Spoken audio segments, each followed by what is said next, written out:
I'm Jonathan le Roux, and I'm a maximalist artist. I've always been into art. I don't know if the family put me onto art just to keep me busy, but I always loved it. My dad made me a chalkboard for my birthday to learn how to do maths tables. I end up scribbling all over it and ruining it just to make this massive abstract piece.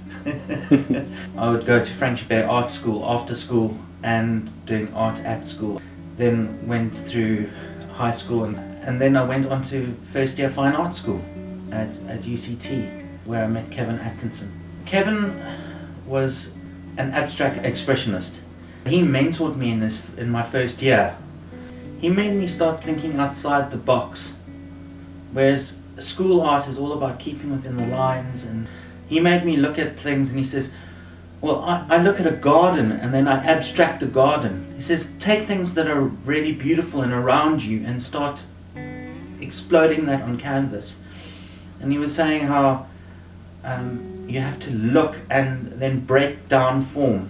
So it was all about expression and about movement and knowing your brushstrokes, so that the power in the brushstroke can mean so much for an artwork. I was raised in Cape Town, and in South Africa everything has got bright, vibrant colours. Even the traditional artwork is all about geometric shapes and colour, and colour brings joy, and that's what I hope to bring within my art is joy, joyful experience. Talking about other influences, arriving in this country, I spent a whole lot of time in the Modern Art Gallery, Tate Modern. The biggest influence I ever had was going to the Red Room and Rothko's work. I never understood what a colorist meant before.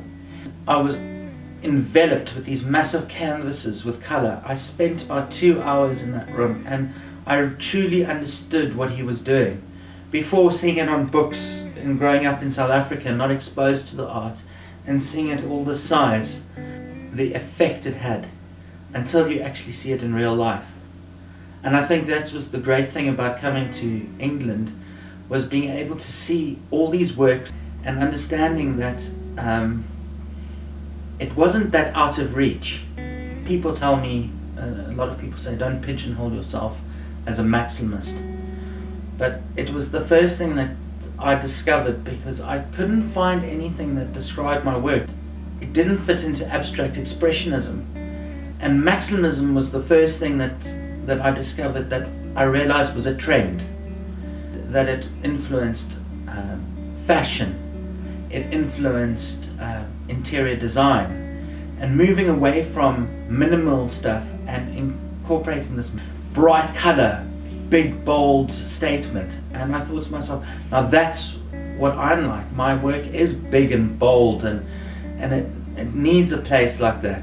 Yeah, I think definitely maximalism is about bold colors, big spaces, large works for small spaces as well, which I thought that was incoherent. You couldn't have large works in small spaces, but it actually works very well. And the joy that brings to people, because all of a sudden they're enveloped with color, and color brings joy.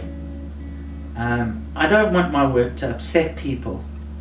I want them to look at the work and find fun, vibrancy, because there's so many things in life that bring one down. I want my art to be accessible. I don't mind if it ends up being popular. I think that would be a great thing. I'm not into this whole idea that one has to be secretive, hidden. I want people to experience the paintings as well. There's no point in beating oneself up. There's far too many people who do it for you.